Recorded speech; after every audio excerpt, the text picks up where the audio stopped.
Y nosotros tenemos un programa súper especial, porque hoy vamos a hablar precisamente de la parte más importante que tiene un ser humano, que es la alimentación. La alimentación. Hay diferentes vías de alimentación, como siempre hemos dicho. Está la alimentación para el organismo, ¿verdad? Pues por la boca. También en la vista y en el oído se alimenta el espíritu, por lo que usted debe seleccionar también lo que usted lee y lo que usted ve, para que su espíritu pues se mantenga sano y su alma se mantenga buena. Por eso le invitamos a quedarse en este espacio, porque aquí le tenemos en el día de hoy el panel que en verdad usted debe poner suficiente atención. Hemos invitado a una puntual profesional de San Francisco de Macorís que nos honra con su presencia, la doctora Diana Paulino, quien es nutrióloga clínica del Centro Médico Siglo XXI en el edificio profesional y del Hospital San Vicente de Paúl. A usted los buenos días y la bienvenida, doctora. Muy buenos días, gracias por tal invitación y el placer de poder estar aquí llevando una educación nutricional, pudiendo informarles a cada uno de ustedes que se encuentran ahí lo importante que es la nutrición y desde diferentes ámbitos en la vida. Ciertamente es muy importante porque inclusive hay una máxima que dice que somos lo que comemos. Así es. Aunque yo no quisiera que me definiera por ahí porque no me van a definir muy bien, creo yo. Bueno, Hipócrates tiene una frase que dice que tu alimento sea tu medicina y que tu medicina sea tu alimento. Entonces, esto es lo que nos lleva a nosotros a crear un poquito de conciencia de qué nos estamos llevando a la boca. Y al momento en que lo hacemos, ¿qué beneficio trae a mí lo que me estoy comiendo? Y eso es lo que menos pensamos. Solamente nos vamos a esa papila gustativa, que eso nos gusta y nos da una buena sensación al ingerirlo, ¿verdad? Sí, pero sí. no vemos la secuela que hay detrás. Sí. Experiencia propia, doctor. Sí, sí. Y precisamente de todo esto vamos a hablar porque vamos a tocar el ámbito cultural, que sobre todo es muy marcado en nuestra República Dominicana, con esa bandera que nosotros ponemos en esa mesa, ahí cargada de carbohidratos y de elementos grasos, pues. De todo esto nosotros vamos a hablar. Ustedes no pueden perderse esta importante intervención de la doctora Diana Paulino. Y precisamente vamos a iniciar por definir, nos gusta siempre la escuelita. Yo siempre he dicho que aquí hay 3 universidades en San Francisco de Macorís. Está la Universidad Católica Nordestana, donde usted es egresada, está el Centro Universitario Regional del Nordeste CURNE, donde yo soy egresado, y está el Poder de la Información. Ahora, no vengan ustedes a creer que yo soy el rector. Soy un simple bedel que vengo a pasar lista aquí a los catedráticos. ¿Qué es la nutrición? Bien, así es. La nutrición se define como, tenemos diferentes ámbitos. La nutrición puede definirse como ciencia, que es aquella que se encarga de estudiar la alimentación y todos sus componentes. También la podemos definir como que es el acto de ingerir y aportar los nutrientes necesarios a todo el organismo según los requerimientos nutricionales de cada individuo. Podemos definir también la alimentación en este ámbito, que es el acto de ingerir los alimentos, que va desde su elaboración hasta su administración. Es decir, no es lo mismo alimentación y nutrición. ¿Cuál es la diferencia? La diferencia existe en que cuando la alimentación viene desde la elaboración, inclusive por eso se incluye la agricultura en la parte de la alimentación, porque es la manufactura del alimento. Entonces, una vez preparamos ese alimento y es llevado hasta la boca, es que comienza el proceso de nutrición. La alimentación cumple su papel hasta ahí. Entonces, es luego lo que la nutrición tiene ciertas etapas, que es la ingestión, la digestión, la absorción y la excreción. Entonces la alimentación termina en la parte de la ingestión. La deglución también tiene que ver con lo que es el proceso de nutrición. De nutrición, no de alimentación, No. Sino de nutrición. Exacto. Varias partes queremos tomar de ahí. Por ejemplo, el grado de cocción de un alimento se altera dependiendo del tiempo que dure en temperaturas. Sí, cuando hablamos de que se altera, es decir, cuando tenemos diferentes tipos de temperatura que podemos llevar los alimentos. Entonces, cuando lo incrementamos, podemos o excedemos la temperatura de estos alimentos, podemos perder lo que llamamos nutrientes. Entonces ahí es que se ve alterada. Entonces cuando lo estamos consumiendo ya no nos está aportando todos esos nutrientes que nosotros buscábamos de ese alimento. Pero no se educa a la gente, por ejemplo, de decir, si vas a una carne de res, por ejemplo, dependería también del corte, del tipo de carne. Exacto. ¿Qué tiempo de cocción? Por ejemplo, hay muchas personas que les gusta la comida de 3/4. A mí no me gusta, a mí me gusta cocida. Muy de acuerdo. Exactamente. Muy de acuerdo. Recuerden que es decir, el alimento es una sustancia que puede ser tanto nociva como dañina para nuestra salud. Entonces, si consumimos un alimento que no esté con una cocción apropiada, entonces esto nos va a nosotros a traer complicaciones, enfermedades, virus, patógenos, que nos van a presentar inclusive manifestaciones, síntomas, que esto no nos va a favorecer. Entonces es porque nosotros siempre aconsejamos a las personas que cada alimento tiene su cocción. Tenemos como nos ponía William Wilson el ejemplo de las carnes. Las carnes tienen un nivel de cocción. Entonces esta carne, cuando la cortamos, no puede presentar esa acuosidad, esa coloración roja. La carne tiene que tener una cocción adecuada para esto. Así mismo son los vegetales. Los vegetales todo lo contrario. Cuando estamos frente a la cocción de ciertos vegetales, la manera de hacerlo es de una forma que nosotros podamos conservar esas vitaminas y minerales que ellos contienen. Entonces, si elevamos mucho la temperatura, entonces ahí tenemos situaciones que no nos van a favorecer. Estamos consumiendo como si fuese un bagazo.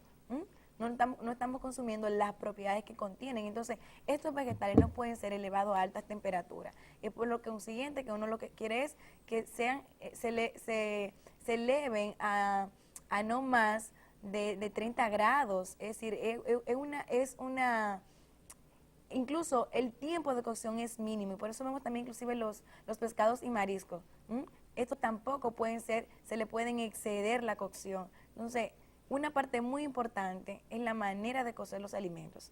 Según la manera que lo preparo, recuerden que ahorita hablábamos que en la alimentación intervienen los 5 sentidos. Entonces es muy importante ver de qué manera se me presenta ese plato, cómo está ese alimento.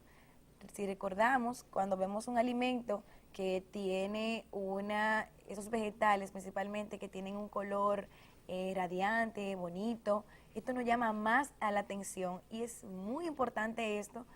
Recuerden que el plato debe contener por lo menos 3 colores. Es recomendable tener 3 colores en nuestro plato para nosotros llamar a la atención y que esa alimentación sea fructífera y vaya como recomendamos. Esta parte que nos habla de la cocción y del tiempo que debe darse, sobre todo en nuestro país, con una agricultura irresponsable, que envenenan el producto para garantizar la cosecha, los altos grados de toxicidad, sobre todo la carga de metales que tiene, por ejemplo, el arroz, que tiene las propias verduras. ¿Cómo eliminarlos si la cocción no debe exceder un tiempo X? Así es, tenemos una contraparte en esta situación. Recuerden que la industria alimentaria nos ha afectado bastante la nutrición y esto viene a alterar incluso algo que le llamamos lo que es la epigenética. Es decir, tenemos unos genes que están diseñados y preparados para toda una vida nuestra, pero nosotros con la alimentación comenzamos a alterarlo, comenzamos a agregarle esos radicales que se agregan por ahí de todas estas sustancias que son nocivas para el cuerpo. Entonces es que por esto es que vienen las consecuencias luego, que vienen situaciones de intoxicación, situaciones de cáncer, es decir, agregado a estas sustancias que consumimos. Para nosotros poder eliminar este tipo de sustancias en los alimentos se nos hace muy difícil, muy difícil. Por eso es que vemos ese auge tan intenso en las personas consumir alimentos orgánicos. Por esta situación, porque es que no existe la forma para nosotros poder eliminar ciertas sustancias que ya han sido agregadas a estos alimentos. Es lamentable. Y no tenemos quien se preocupe por regularizar todos esos pesticidas y todas estas sustancias que son agregadas a nuestros alimentos. Por ejemplo, nosotros los nutriólogos siempre aconsejamos a las personas consumir cantidades de frutas y vegetales a diario, pero tenemos una situación que a veces desde Constanza ese camión trae los vegetales hacia nuestra ciudad y puesto ya listo para traerlo es fumigado con ciertos productos. Entonces tenemos en contacto ciertos tóxicos. Ciertos tóxicos, sobre todo esos metales que son tan difíciles de eliminar a la hora del hombre ingerirlo. Así es. Y para conservar el fruto, por ejemplo el arroz, que es nuestro manjar, ¿verdad? Sí. El día que yo no veo arroz al mediodía tengo que verlo en la noche, si no peleo. Que es nuestro manjar. Nosotros vemos, por ejemplo, el arroz, que hay avionetas fumigando con puro veneno. Sí. Esa carga de veneno es tóxico para el organismo humano. Y lamentablemente no ha habido una visión responsable en el manejo de la agricultura que técnicamente es posible y hay otros países que lo han.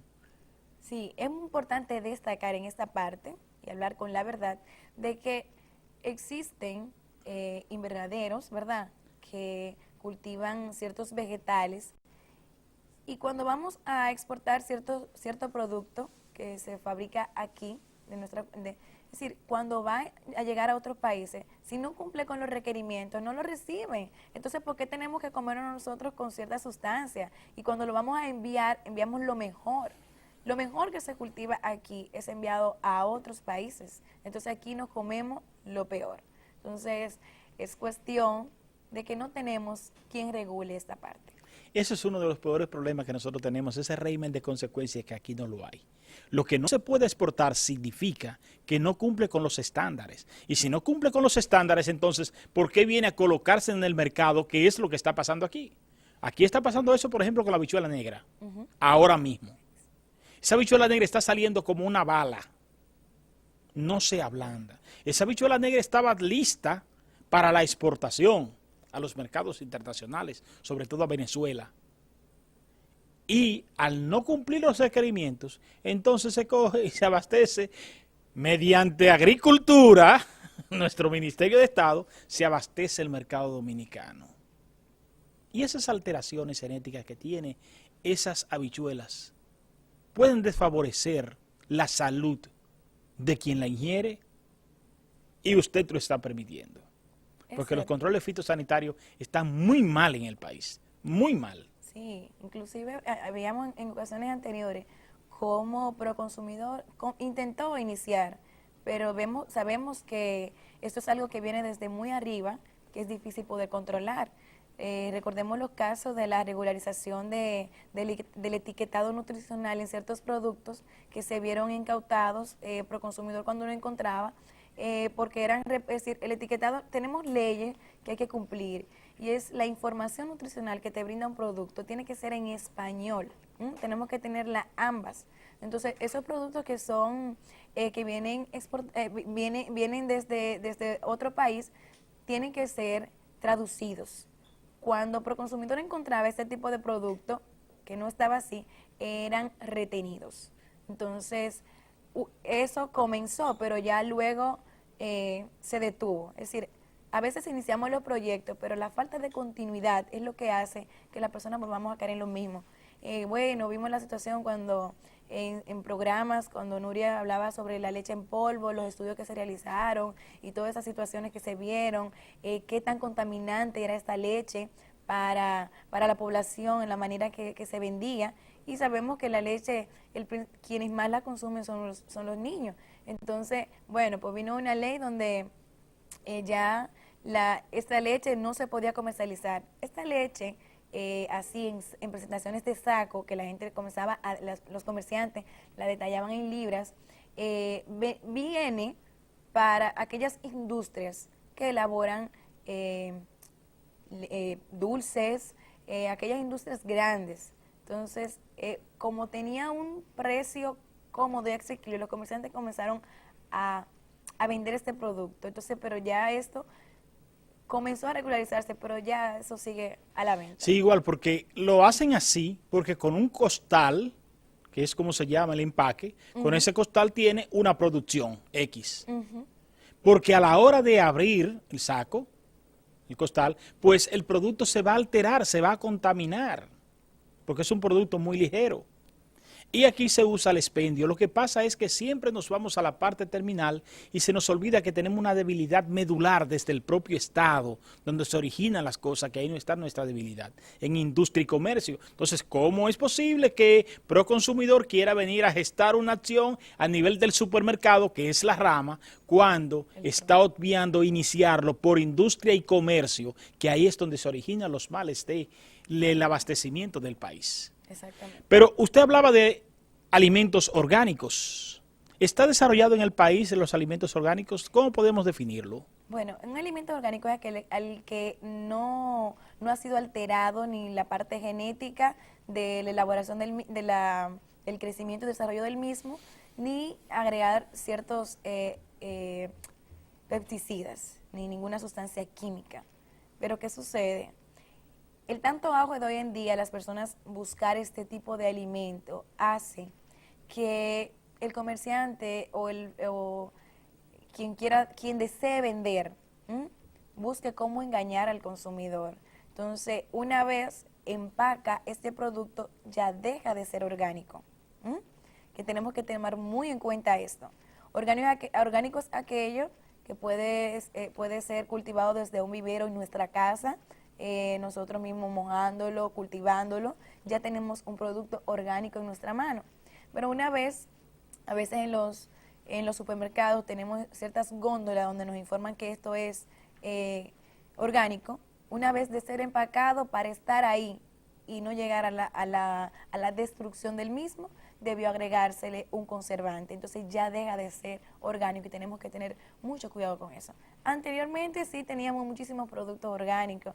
Recuerden que si nos íbamos a los campos, en las casas, siempre se cultivaba que el tomate, que el tomatito Barcelo lo teníamos ahí, que una matita de limón, que de naranja agria. Siempre habían estos productos en casa, que la guayaba, ya no, que la cereza. Es decir, eran productos orgánicos que lo teníamos ahí mismo, pero ya hoy en día el mismo ambiente, la misma naturaleza, todo lo que ha sido afectada, ha hecho todas estas plagas, todos estos insectos que tenemos hoy en día que invaden estos productos, es lo que ha hecho que el agricultor tenga que buscar otra alternativa. Por eso es que vemos que los invernaderos, como todo está techadito y cubierto, no hay nada que llegue ahí, entonces no es necesario tener que utilizar estos productos.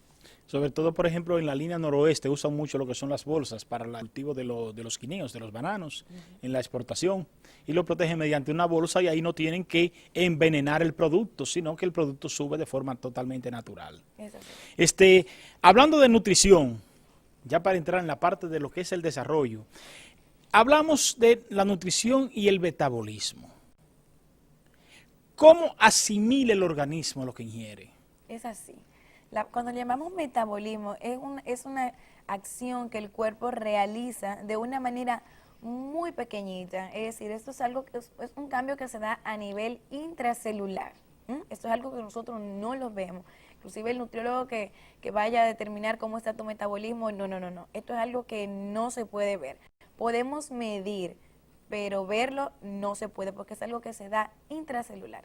Y el metabolismo no es más que el proceso y cambios que sufre un alimento para obtener de este los nutrientes que vamos a necesitar. Estoy consumiendo unas habichuelas, el hierro, las fibras, las vitaminas que contiene, mi organismo tiene que extraerla de ese alimento y lo hace por medio de reacciones como es el metabolismo. Y en este van a actuar ciertas enzimas que el mismo cuerpo mío la produce y otras las que consumimos que van a ayudar a que este mecanismo sea más ágil y acelerado. Es lo que en bioquímica se conoce como el famoso círculo de Krebs. Exactamente, que tanto dolor de cabeza nos da. Bastante. Sí, recuerden que el metabolismo también se puede subdividir. Tenemos lo que es un anabolismo y un catabolismo. El anabolismo es lo que requiere, es decir, es como todo ser humano debiera alimentarse. Es simplemente yo extraer una sustancia o como les mencionaba anteriormente, de un alimento. Cuando cuando el organismo me trabaja de una manera al revés, que es lo que le llamamos catabolismo, entonces que mi organismo va a buscar cierta sustancia de otros productos o otras sustancias ya agregadas. ¿Cómo me explico? Cuando nosotros tomamos la decisión de no desayunar o no cenar, es el tipo de metabolismo que lleva mi cuerpo. Cuando me levanto y no desayuno, mi cuerpo tiene necesidades que cubrir. Entonces, cuando no cubre ciertas necesidades, él sale a buscarla. El organismo está preparado para esto. ¿Qué hace? Busca, degrada glucosa, que es el sustrato que requiere mi cerebro, las células cerebrales y los glóbulos rojos se alimentan de glucosa. Entonces esto es lo primero que él va a sustraer. Y esto lo va a hacer no necesariamente de las grasas depositadas que hay en mi cuerpo, él lo hace desde una vía más nutritiva, que son nuestros músculos. Entonces comienza a buscar todo lo que él necesita. Glucosa a partir de cierto depósito que tenemos en hígado. Una vez este se agota, este sigue buscando todas las reservas que hay en el cuerpo, y las proteínas la busca del músculo. Entonces va a ser un proceso de degradación, y el proceso es más lento. Lo estamos forzando a él a que de lo mismo que tiene que producir. Entonces, por eso es que nosotros no aconsejamos que las personas duren tanto tiempo para consumir alimentos, porque es lo que hace que enlentezca ese metabolismo. La diferencia también está en aquellas personas que cuando consumen alimentos, ya comenzamos a activar. Te estoy dando lo que necesitas. Siempre pongo el ejemplo de un vehículo. El vehículo no se mueve sin combustible. Entonces, esa es la manera en que nosotros tenemos que tratar nuestro organismo, porque le exigimos. Salimos a trabajar y no pensamos en desayunar. Entonces, es cuestión de crear conciencia de que para poder hacer mis actividades, mi cuerpo necesita energía que vienen de los alimentos. Y si no se las doy, entonces él mismo va a buscar y la va a conseguir. Entonces, es una vía de alimentación. Nuestro metabolismo determina la forma en que comemos, va a determinar nuestro metabolismo. Y para poder aumentar un poquito más y abundar sobre lo que es el metabolismo, vemos y tenemos necesidades diferentes. Nuestro metabolismo es el que nos dice qué cantidad de energía necesita mi organismo diariamente. Y esto es medible. Sí podemos medir la cantidad de energía necesaria. Y esto se va a ver dado por la etapa de la vida que incurre la persona, las actividades físicas que realice, la etapa en que se encuentre, si es una mujer embarazada, si estamos ante un niño. Entonces todo esto va a determinar nuestras necesidades dietéticas, que es a lo que se traduce nuestro metabolismo. Ahí es donde hablamos cuando decimos, me corresponden 2.500 calorías, me corresponden 1.500 kilocalorías. Todo esto va a depender del peso de la persona, el metabolismo de cada uno es diferente y las actividades físicas que realicemos.